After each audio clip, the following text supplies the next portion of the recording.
Hello, welcome to the conversation here on News Central Television. This is the program where we bring you up to date with all the political happenings on the African continent. I am Gbenga Aborowa. And I am Rita Omodia. Now, today on the conversation, we will be looking at the judgment delivered yesterday by the ECOWAS court on the suspension of Twitter in Nigeria, stating that it is unlawful. We'll also be looking at the tension in Mali, where armed groups issued, in Libya rather, where armed groups issued a warning to the Prime Minister not to cross the red line. That was a strong warning from military factions going on in Libya. And I wonder what this red line is. I guess it's crossing into Tripoli. Yes, and he did attempt, Fatiba Shaga did attempt to get into Tripoli May? a few months ago. May. In May, yes. Yeah, and it led to a lot of scuffles and exchange of gunfire. So we'll be looking at that and also the judgment for ECOWAS. And that brings us to our first topic of the day. The Economic Community of West African States has declared unlawful the suspension of Twitter by the federal government of Nigeria. The court also ordered the regime of President Muhammadu Buhari never to repeat it again. This followed a suit by the Socio-Economic Rights and Accountability Project and 176 concerned Nigerians, according to SERAP's Deputy Director, Kolawole Oluwadare. The Minister of Information and Culture, Lai Mohammed, announced the suspension of Twitter in Nigeria following the deletion of Buhari's tweet. The federal government also threatened to arrest and prosecute anyone using Twitter in the country, while the National Broadcasting Commission asked all broadcast stations to suspend the patronage of Twitter. But in the judgment delivered on Thursday, the ECOWAS court declared that it has the jurisdiction to hear the case and that the case was therefore admissible. The court also held that the act of suspending the operation of Twitter is unlawful and inconsistent with the provisions of Article 9 of the African Charter on Human Rights and People's Rights and Article 19 of the International Covenant on Civil and Political Rights, both of which Nigeria is a state party. Now, joining us to discuss this on the conversation this evening, we have Kolawole Oluwadare, Deputy Director, Socio-Economic Rights and Accountability Project, SERAP. And we also have Deji Ajare. He will be joining us in the course of the program, Executive Director, Sterling Center for Law and Development based in Abuja. Kola, a very good evening to you and thanks for joining us on the program. Thank you very much. I'm happy to be here. Now, Kola, what's your take on the judgment of the ECOWAS court ruling that Nigeria's Twitter ban was illegal? Thank you very much. It's very important to know that my reaction would be both as a Nigerian citizen and as a member of SERA. This, of course, is a welcome development in view of the hard-won battle that spanned over a year and also the antecedents of the administration to stand for freedom of expression. And the fact that the court can still give this kind of ruling, even though to some people it may look belated because of the circumstances that is the unbanning of Twitter earlier this year. But nonetheless, this means that this sends a strong message, not only to the Nigerian government, but to other authorities throughout Africa. We may think that stifling freedom of expression digitally is a good thing to do. So we are very happy about this judgment, particularly the aspect that the guarantees of non-repetition that the court has ordered the Nigerian government to do. And that means that it doesn't only state that the ban itself is unlawful, but Nigerians can rest assured that this will not ever happen again, not to Twitter, not to Facebook, or not to any social media platform. And that also means that the Nigerian government will now have to put things in place by way of policies and legislative mechanisms to give full effect to the freedom of expression of Nigerians. So, above all, whether the politics, governance, or even the democratic express in Nigeria, this benefits everyone in Nigeria. A strong message indeed, Kolawole. Now, to evaluate things, how will you rank Nigeria today in terms of freedom of expression, human rights, and media freedom in comparison to where we were under the military? Really, I would say that we have not done any better than we were under the military. And maybe some bit of context to support that position. Under the military, I would dare say possibly the enemy, as it were, was clear. But under a democratic government, we would not expect the kind of actions we've seen from this administration, particularly from the President Muhammadu administration since 2015. And so the Twitter ban, it did not come as a surprise to us. And I don't think it should be the same for any watchers, those who have been watching the events in Nigeria with keen interest. Twitter was just a good place. It was at the wrong place or at the right time for that action. This administration has never hidden its desire to regulate social media. I've always wondered what that means anyway. But we can translate that to mean to regulate free speech. That is what that means in simple terms. We've seen legislative actions, we've seen executive actions, and we've also seen some judicial actions too that is all aimed at stifling freedom of expression. So we've seen the legislature try to pass bills like the hate speech bill, which of course was thrown out. Even the NGO bill was part of that agenda to stifle freedom of expression. And we've seen directives from the president himself and from those who represent him time and time again to stifle freedom of expression. So this is not, the Twitter ban is not totally, did not catch us unawares. But to rank Nigeria on human rights and freedom of expression, we would rank Nigeria very low. And the indices are clear for all to see. Transparency and accountability, the fight against corruption, how open is government? Because when we look at freedom of expression, we should look at it from the two prisms that is captured in Section 39 of the Constitution, which is the right to express oneself, which is to speak as we're doing right now, and the right to receive information. On both sides of this prism, I do not think that this administration has fared anywhere. Presently, this year alone in 2022, Serap sent more than 52 freedom of information requests to various agencies of government spanning from the federal to the state government. And I can tell you, the return rate by way of a positive response is less than 2%. What does that speak about governance? And that is beside the active act of government to actually start freedom of expression, like we've seen with the Twitter ban. This administration also came out recently, I think last month, with some kind of code and net that which purports to set some kind of policy to regulate social media and users of digital platforms. And this is done without due consultations, even though it flouts due process mechanisms. And so we can see these actions coming time and again. And this is beside the use of the Nigerian Broadcasting Corporation to wield the big stick, unlawfully so, against media houses, both in the print and television and all that. So that shows that this administration is not a lover of freedom of expression, even though I think they clearly understand that freedom of expression enriches democratic experience, and there can be no true socio-economic development without a vibrant civic space, which sometimes means that people tend to be critical of government or say things that government do not necessarily want to hear. But we all know that is part of democracy. So this government needs to do better, a lot more better, in terms of freedom of expression and human rights generally. Now, Kola, as a legal practitioner and a member of civil society, can you please explain the workings and jurisdiction of the ECOWAS court? Are its judgments enforceable, and can it be appealed?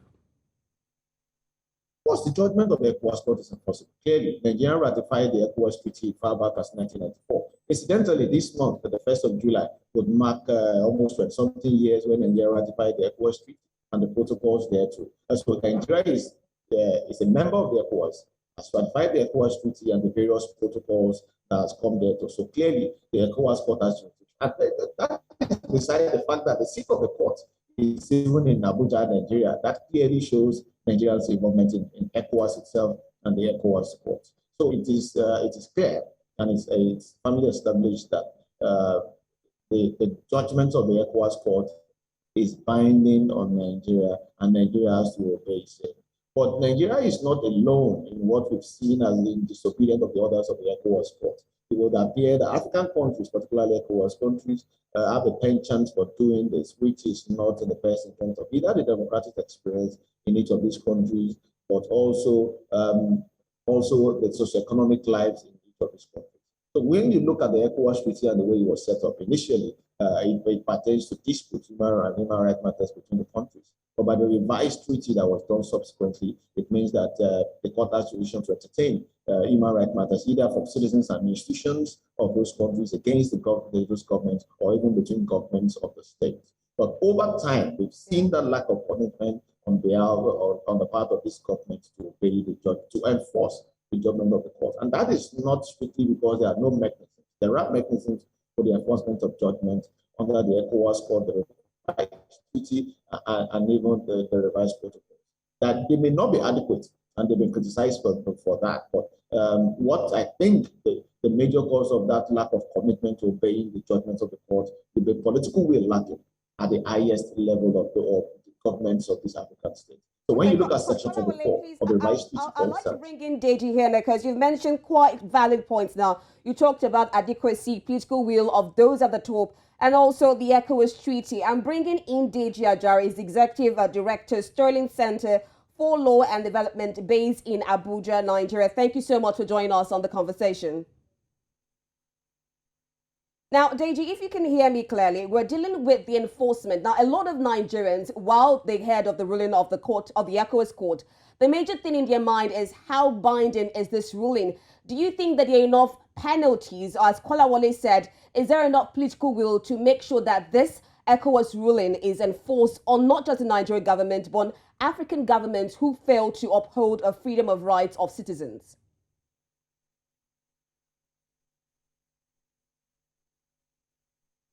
Deji, can you hear me? Please? Deji, you need to unmute your mic. Yes, I can hear you. Can you hear me? Yes, please unmute. Okay, go on, please.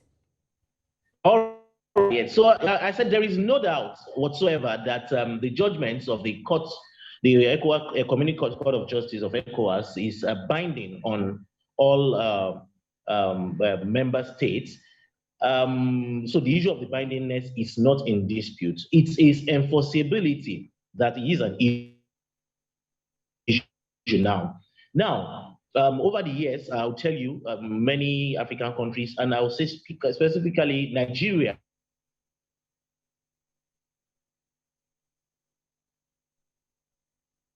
Deji, can you hear us? Yeah.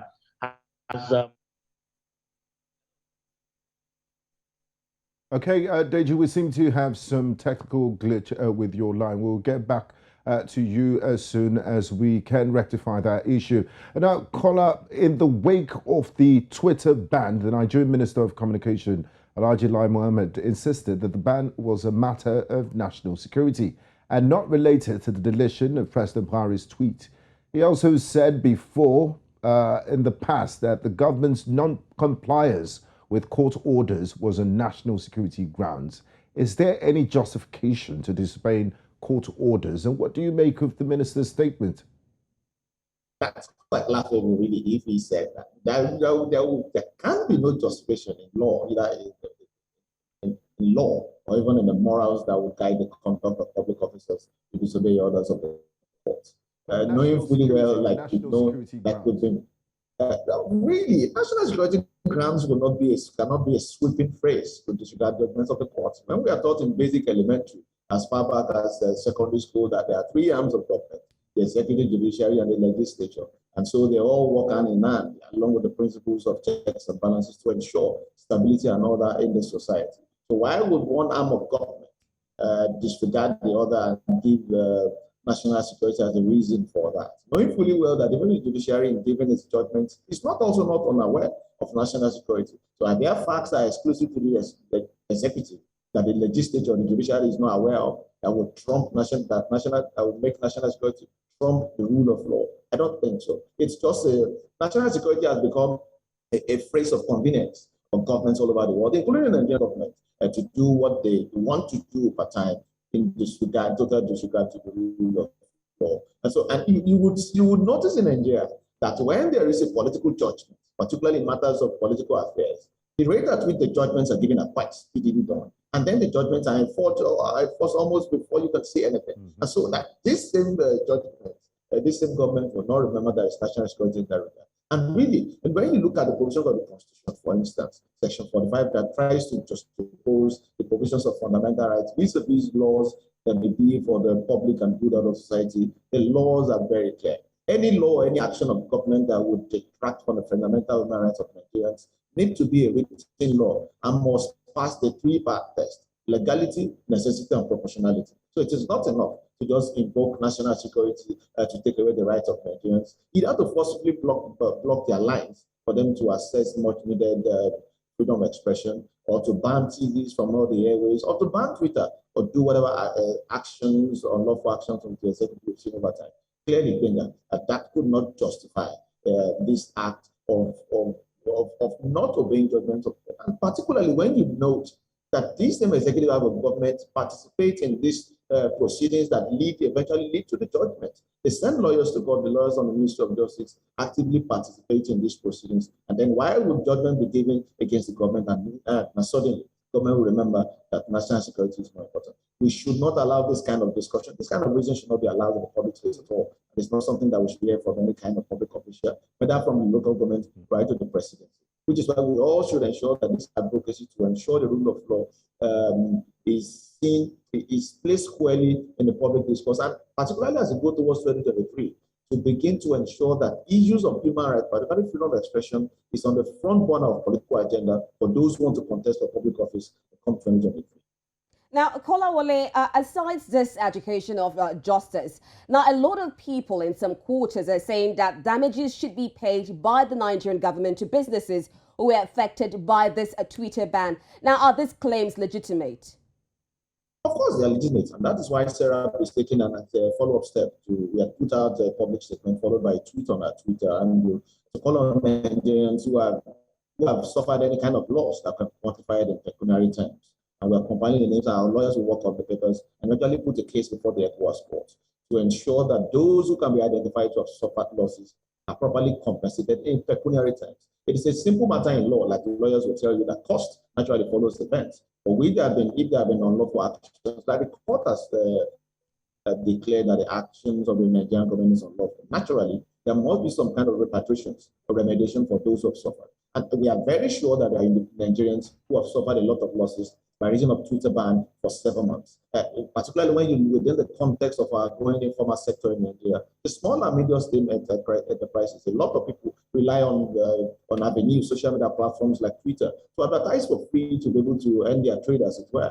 They were not able to do that within the space of 7 months. Who bears the brunt? Who bears the cost of that unlawful act of government? Naturally, and I'm very sure the court will agree with us in this regard. And naturally, those individuals will get some reprieve by way of financial compensation from the Nigerian government from the acts that the court has declared as very unlawful. Now, Kola, this is a victory for freedom of speech in Nigeria. The judgment that was delivered by the ECOWAS court, and it has also led to people bringing up this debate, this ongoing debate on the regulation of social media.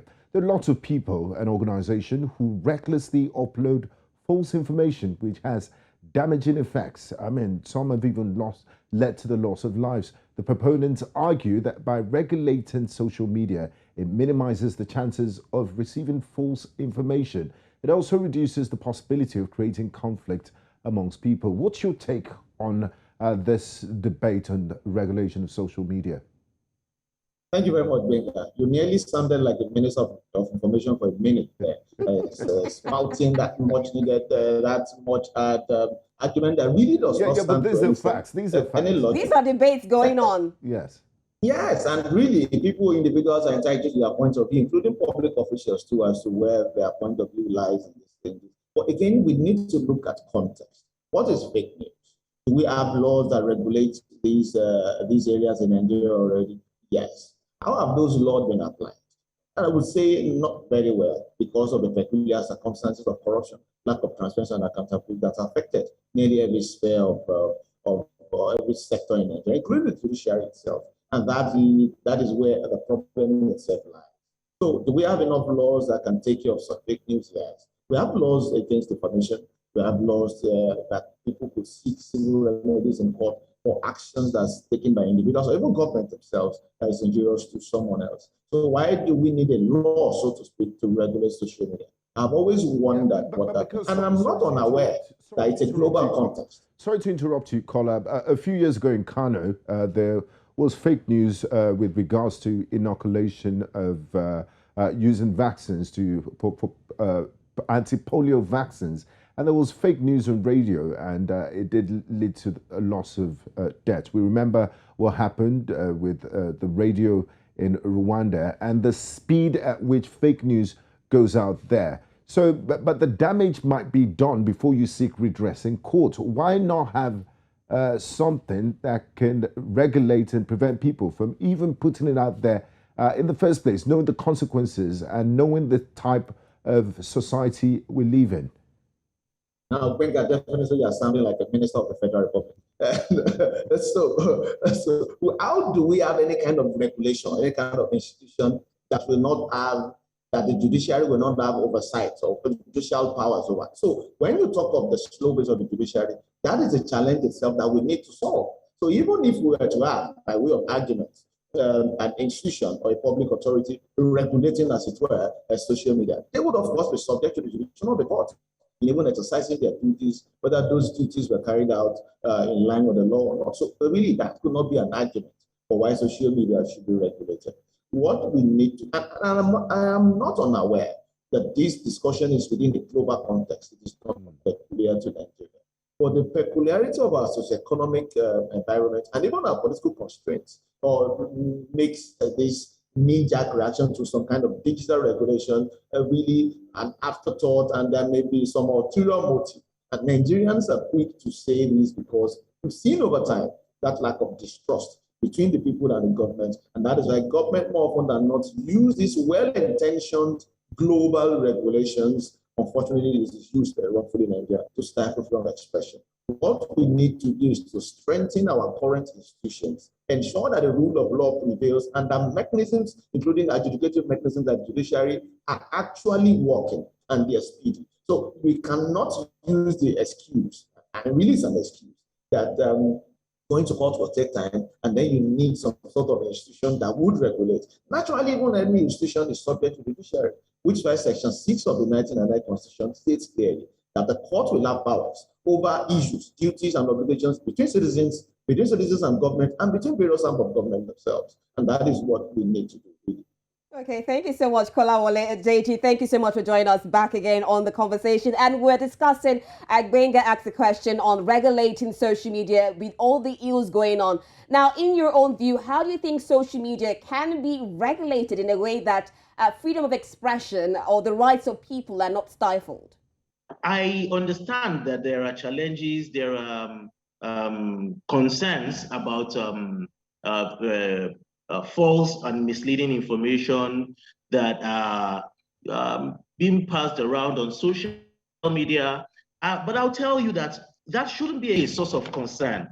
The reason it should not be a source of concern is because social media is basically just a new form of media, a new form of medium of communication. Before that, we've been having communications. People have been communicating. And for me, there are enough laws, there are enough regulations already to regulate the dissemination of false or truthful news. And first, Okay, while we're still trying to get a Deji back online with us, I'd like to bring in Kolawole here. And it's still looking at penalties or sanctions to be given. Don't you think there should be sanctions given to governments who fail to uphold freedom of expression of citizens? Thank you very much. I was about to say that we might have to take out the court action to protect the Ajare's freedom of expression. It would appear there are forces militating against that. And to answer your question, as to sanction, of course. And so I have mentioned about the ECOWAS Treaty. I've spoken about the ECOWAS Treaty and the protocols and the revised protocols itself. Of course, like every other law, they are not perfect. There have been criticisms against those mechanisms, particularly the enforceability and the mechanisms to enforce the judgments of the ECOWAS court. But the problem has always been the political will. And so in this instance, you see Section 24 of the ECOWAS Treaty clearly speaking about mechanisms of the revised treaty, so to speak. Of the mechanisms for the enforcement of judgment, and it mandates each government to establish, to nominate and establish mechanisms in their states to ensure the enforcement of this judgment. But what we've seen, I think as of 2019, if I remember correctly, only 5 countries have been able to nominate such authorities, including Nigeria, I believe. But that has not even contributed to the enforcement of those judgments in Nigeria. But Section 77 of the treaty itself is very interesting, and that is what I think can be exploited by the ECOWAS to enforce its judgments. it clearly speaks of the ability of the heads of states, the authority of the heads and states of government of the ECOWAS to carry out penalties like sanctions against member states who refuse to fulfill its obligation under the ECOWAS Treaty. That is a very good one. But that political will is lacking because most of those governments, most of those individuals themselves are complicit in the disobedience of the orders of the court, including human rights abuses in their states. So again, you can see it's a challenge of legal mechanisms, the inadequacy of legal mechanisms, so to speak, and then political will on the other hand. So even if you solve the problem of that legality, the legal mechanisms, the challenge of political will still arises, and that may not be cured by law actually. It is the commitment of those individual heads of states to ensure that you obey the law. But again, and I think this pretty much wraps it up. If these authorities, the individuals that compose the authorities of the head of state of government in the ECOWAS court, if they cannot show commitment to the rule of law and obedience to human rights in their states, in their countries, what makes you think that they can impact any kind of political will at the level of ECOWAS to sanction a fellow member for not obeying the orders of the court? So what is, and to give it a very good example, will there be any moral authority on the part of President Muhammadu Buhari now, acting in his capacity as one of the members of the authority of the head of states and government of ECOWAS, to sanction another country for not obeying the orders of the ECOWAS court, when he himself is flouting the law, the judgment of the ECOWAS? Thank you, Kolawole. Now, Deji, before we wrap things up, this judgment has been described as a landmark judgment. Now, what are the implications for society in decline when it comes to press freedom and freedom of expression?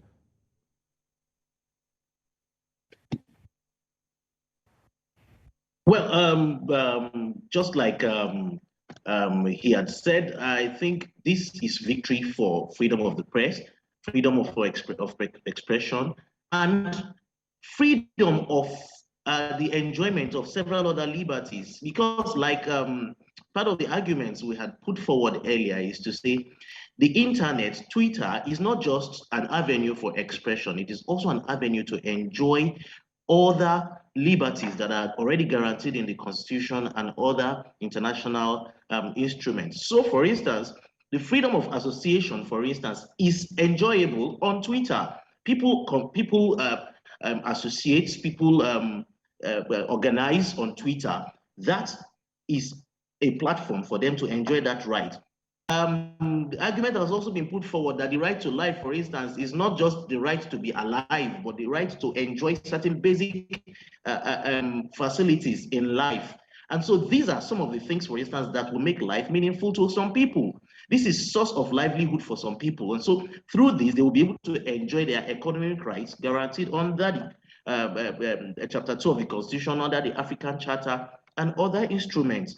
And so this is a long-fought war that it is indeed very, very worth it. One will only hope that the government of Nigeria and, of course, other African countries will see this as compelling and binding on them.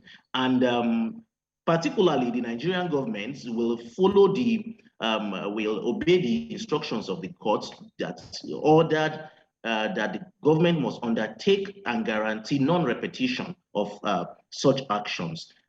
For us, this is a very, very major milestone that will define the enjoyment of human rights, particularly the freedom of expression across Africa.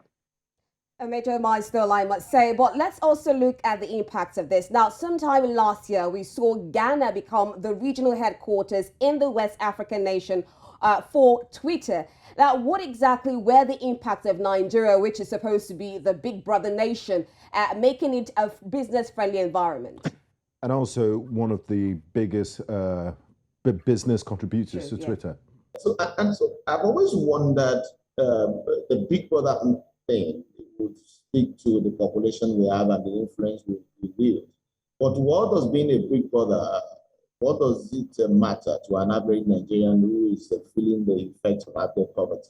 More than 90 million Nigerians are poor. And in the next 10 years, half of that would also join those who are poor. And so these trends that you've mentioned, the instance of the movement of Twitter to Ghana, is just another event that would impact negatively on Nigeria's economy, and that would impact as it trickles down to the socio-economic benefit of the Nigerian citizens. This does not speak of Nigeria in any way, whether as a big brother in the Committee of Nations, even in international politics, or even in terms of economic development. It doesn't. Which is why the Nigerian government must understand. Adhering to the principles of the rule of law and guaranteeing rights to the citizen is not only in your interest to look good politically, particularly for campaign purposes, but it also leads, it has this overall effect on the economy of the country, and it allows Nigeria to really take its place. But presently, what we've seen is more of a nomenclature, and there is nothing on ground to justify that giant of Africa, either in terms of economic development or even the enjoyment of basic amenities by Nigerians. Thank you very much, gentlemen. I would like to say a big thank you to you, Kolawole Oluwadare, Deputy Director at the Socio-Economic Rights and Accountability Project, SERAP, at Deji Ajare, Executive Director, Sterling Center for Law and Development, based in Abuja. Kola, I look forward to having you back and also expressing my freedom of expression offline or online. Do have a lovely evening. Thank you, Honorable Minister. Thank you. Okay, you're watching the conversation here on News Central Television. We'll go on a quick break, and when we return, we'll switch gears from the ECOWAS court verdict to situations in Libya. You stay with us.